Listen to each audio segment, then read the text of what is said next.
Lenox resident Marilyn Peterson Haus spent her childhood on her family farm in Minnesota and shared a close bond with her twin brother.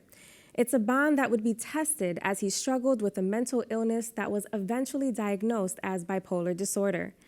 Her memoir, entitled Half of a Whole, chronicles the story of her twin's mental illness and the consequences it brings to the family dynamic. Haus joined me to share her experience and how she found the courage to confront her painful past. I started writing the book about the time I retired from my career. And it happened that my brother died at the same time, and my mother died half a year later, or half a year before him.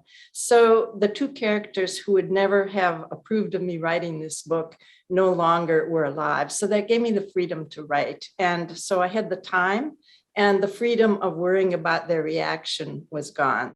And I had this heartfelt story that I wanted to get down on paper. And throughout the book, you touch on three themes, one being the unique connection between twins, the consequences of mental illness, and then your quest for independence. How did it feel to revisit and relive some of these memories and moments that happened throughout your life? Well, that was very interesting because I felt as though I was transported right back into those situations.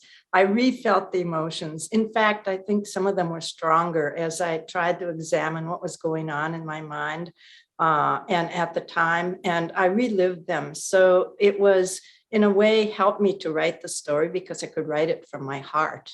Let's talk a little bit about the first theme, which is the unique connection that you had with your twin, Marvin. You've talked about the fascination that people have had with twins, even going back to mythology throughout the world. So in what ways did you and Marvin share a unique bond? And in what ways was it also comforting, but maybe burdensome at times? One of the stories my mother used to tell was when Marvin and I were very small and he refused to take his cough medicine. And I opened my mouth and took it for him, thinking it would make him well. And my mother said, well, he got better, so it must have worked. But I always thought that was just a cute little story. But then when I found out more about twins and the bonding of twins, psychologists worry about that when a twin is supposed to individuate, separate themselves, that a twin will oftentimes take their twin into their own self boundary, which is what happened for me. So anytime my twin entered a room as adults, I was immediately conscious of his presence, and I could read his body language as though it were me, as though it were I that was responding to the situation. I know that a lot of this book is centered around the mental illness that Marvin had. Today, especially living in this pandemic era, mental illness doesn't have the same stigma that it once did. And Marvin wasn't diagnosed with severe bipolar disorder until he was 45 years old. So in what ways did you witness your family cope or not cope with his behavior as a child and eventually his diagnosis as an adult? When we were young, no one thought about mental illness. When we were in high school, I'm sure my brother was suffering from depression, but the stigma was so great, our ignorance was great, and so we translated it to being that he was lazy. My father thought he was, just a lazy and even called him a good for nothing, which broke my heart. My mother took upon herself to protect him, to try to make him into the son my father wanted. But none of us expected anything. I saw some signs, but it was easy to ignore them. And then when he had his big psychotic breakdown at age 45, that was when I knew he had a mental illness, and my current family knew about it.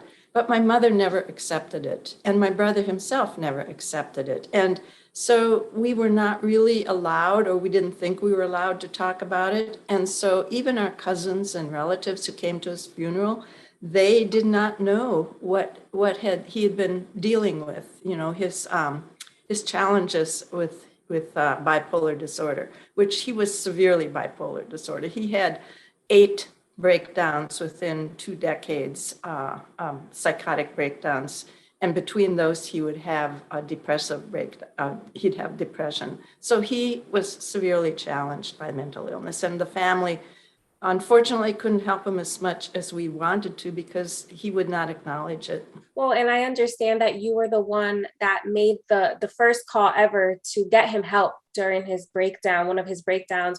How did that affect your relationship with him, and did it ever get a chance to recover? Well, he always blamed me. I was the one who saw what was happening. I was the one who realized he needed to get help. Thank goodness my husband and children were willing to help. And so I had to call the police. He never forgave me for that. But when he was on his medications, he was his usual gracious, quiet self. But anytime he went into a manic episode, he raged at me, that I had caused him to be labeled as having a mental illness, and therefore things that normally would not be considered out of line, he would end up in a psychiatric ward. Of course, that wasn't true, but he would be so angry at me. And it was very painful for me because I had actually tried and managed to keep him out of trouble that time and get him the help he needed.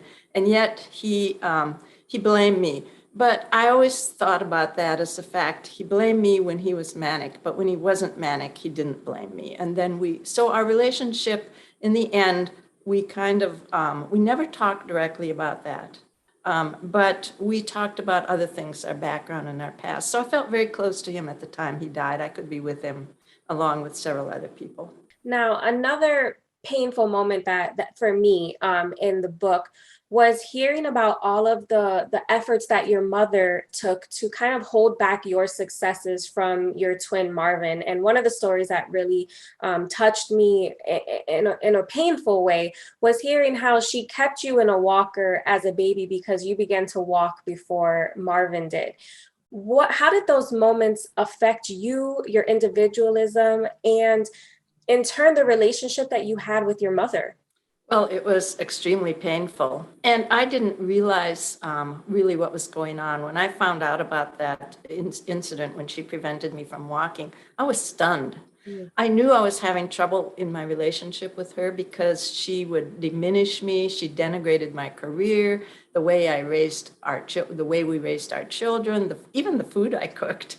And she was so critical of me, and I couldn't understand it. I worked so hard to please her. I loved my mother, and I had always sided with her in our patriarchal family. And so I couldn't understand what was going on. And then when I went into therapy and came out of therapy, and then I began to work on my own, I realized I had this rage at her. And when that rage erupted, I finally 10 years after I completed therapy, I was like 60 years old, I confronted her. And she was adamant in her position. And I told her, that she had not treated me fairly. She eventually backed down just for a few moments, but I, at that point, accepted the fact that she was acting out of her own situation. She was desperately trying to protect my twin.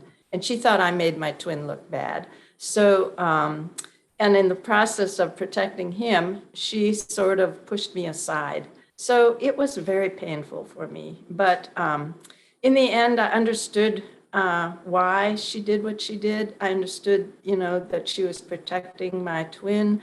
And so I accepted the fact of the situation as it was. And she sort of apologized for a moment. And so I felt very close to her. She then developed dementia and went into a nursing home. But and she turned into a kind, sweet mother. They did put her on an antidepressant. And so the ending years, I felt very close to her. And do you feel like you ever were able to find your individualism? Yes. Writing a book for me was, when I'm almost 80, I was 80 by the time, just a few months ago, is sort of a real validation. And I went back and explored all of that and wrote it all out and came to understanding and forgiveness and just acceptance of all that happened. Marvin passed away from cancer at the age of 67. What were some of your fondest memories with him growing up and even through adulthood? And what would you want people to take away from his story and really understand about him? Well, I think my fondest memories are of all the fun we had on the farm, just the two of us. We explored the woods, we found the kittens and played with them. We fed the pigs. We had an idyllic childhood on the surface, and we had all this free time. I'm sort of stunned at how little supervision we had and thought so many things could go wrong.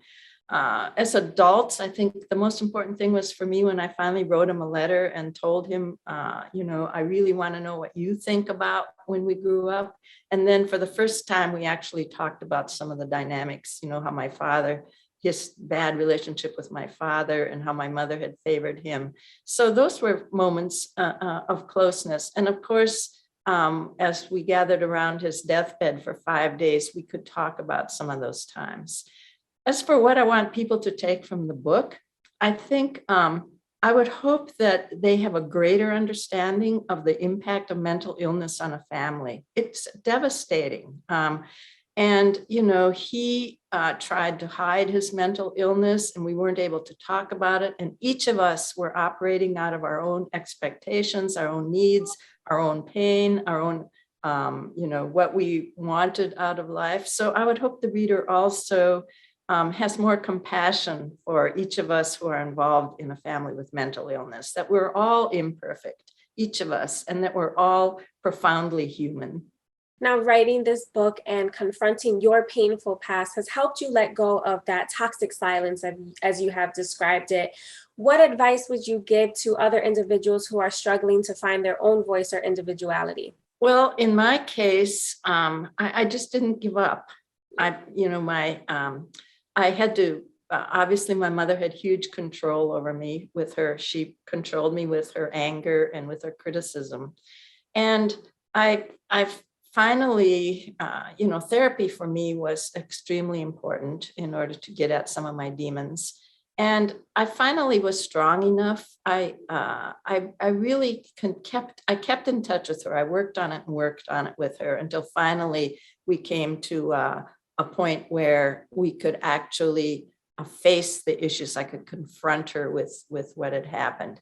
I'm not sure that would work for everyone, because in some situations you need to just accept the fact that this is what you have. And maybe if the relationship is so toxic, you just need to walk away from it. I was fortunate. I was able to break through this wall I had built to protect myself from her.